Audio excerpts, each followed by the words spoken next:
वो हर दिन अपने स्कूल के लिए उसी स्माइल के साथ अपने कमरे से बाहर निकलती थी। लेकिन उसके चेहरे पर एक दिन ऐसा सिक्न था, मानो जैसे वो किसी बात को लेकर अंदर से डरी हुई हो। वो अपनी जुबान से कुछ कहना चाहती थी, लेकिन उसने कुछ नहीं कहा।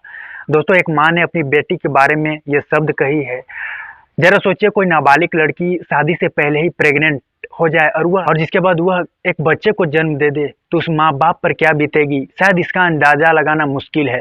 दोस्तों, बच्चे कितने भी बड़े हो जाए, बड़े के सामने बच्चे, बच्चे ही रहते हैं और यहाँ पर तो इस बच्चे ने ही बच्चे को जन्म दे दिया। तो फिर क्या हुआ? कैसे हुआ दोस्तों? क्या है पूरी कहानी? नमस्कार दोस्तों, मैं अंकित सिंह। आज की जो सच्ची घटना मैं आपको सुनाने जा रहा हूँ, जो कि है कानपुर की। कानपुर का एक थाना लगता है ज्योति नगर थाना क्षेत्र। इसी ज्योति नगर थाने में 3 अगस्त को लगभग एक 24 साल के भाई पर एफआईआर दर्ज होती है। आपको बता दो, ज्योति नगर इलाके में रहने वाला एक ऐसा परिवार। इस परिवार में आरती नाम की एक 13 साल की नाबालिग लड़की, जो कि अपने माता पिता के साथ रहती थी। आरती जो है वो प्राइवेट स्कूल में पढ़ती है और वो कक्षा छठी की छात्रा है। वह हर दिन अपने स्कूल जाया करती थी और समय पे आया करती थी। और आरती के पिता प्राइवेट जॉब किया करते हैं और वो दिन भर वो जॉब के सिलसिले में बाहर रहते और शाम में घर आते। आरती की माँ घर की देखभाल के साथ साथ परिवार की देखभाल करती थी। आरती अपने माँ बाप की इकलौती संतान थी। ये परिवार खुशियों से रहा करता था। ऐसे ही इस परिवार की जीवन ऐसे ही चल रही थी। समय पे समय बीतते चले गए। दोस्तों, वह दिन आया।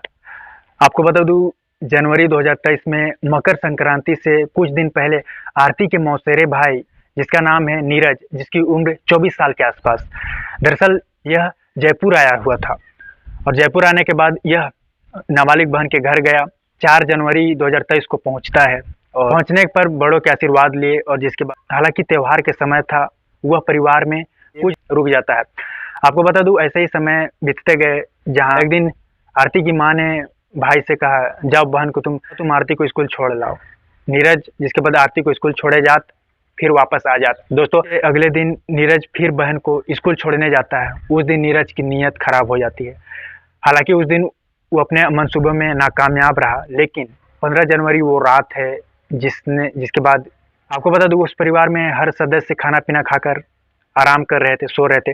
रात के करीब 1 बजे नीरज उठता है और चुपचाप जहाँ लड़की अपने कमरे में अकेले सो रही थी वहाँ पहुँच जाता है और जिसके बाद उसके जबरन उसकी मुंह बंद कर दिए और उसे ज़बरदस्ती छत पे ले गया और उसे ज़बरदस्ती छत पे एक कमरे पे ले गया। बहन के साथ उसने ज़बरदस्ती संबंध बनाए। बहन के साथ उसने ज़बरदस्ती दुष्कर्म की घटना को अंजाम दे दिया। लगातार 1-2 घंटे तक भाई का ऐसा अत्याचार वह सहती रही। दोस्तों, जिसके बाद उसने यह घटना को अंजाम देने के बाद नीरज ने उसे धमकी दी जान से मारने की, कहा इस बारे में किसी से शिकायत की तो। जिसके बाद नीरज अपने कमरे की तरफ चलता है, मानो ऐसे जैसे उसने कुछ किया ही ना हो।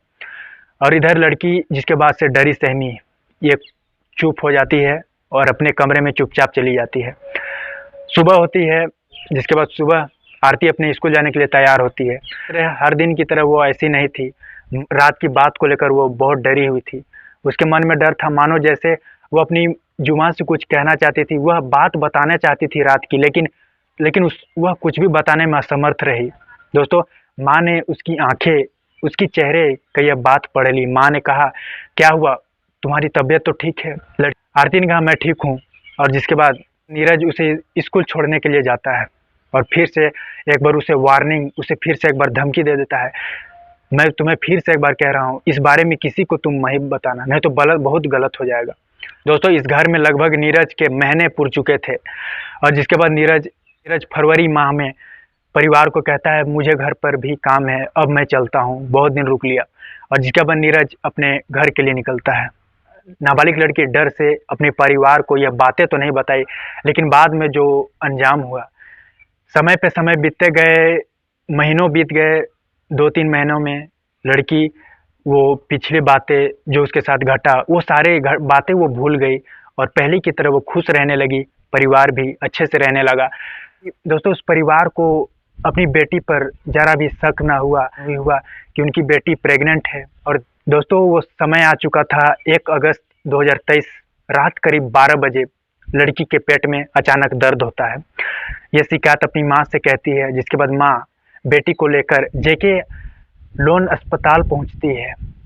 जहाँ पर डॉक्टर ने लड़की को इंजेक्शन लगाया और दवाइयाँ देकर जिसके बाद उन्हें घर भेज दिया। जिसके बाद लड़की अपने माँ के साथ घर वापस आती है और घर आने के कुछ ही देर बाद लड़की को पेट में एक ऐसा दर्द होता है, वो जोर का दर्द था। उस नाबालिग लड़की ने उस दर्द में अपनी माँ को कहा, उसके पेट में बहुत ही ज़्यादा दर्द हो रहा है। और रात के करीब 3 बजे वह माँ अपनी बेटी को लेकर जनाजा हॉस्पिटल पहुंचती है और डॉक्टर की टीम ने इलाज के दौरान, जहां पर आपको बता दूं, नाबालिग लड़की ने एक बच्चे को जन्म दे दिया जो कि लगभग 1 केजी जिसका वजन था दोस्तों। और जब इस बात का पता उस माँ को चला तो वह माँ सोचने पे मजबूर थी। उसके मन में तरह तरह के सवाल उठ रहे थे, कैसे हुआ कैसे हुआ कैसे हुआ, यह सोचते रही।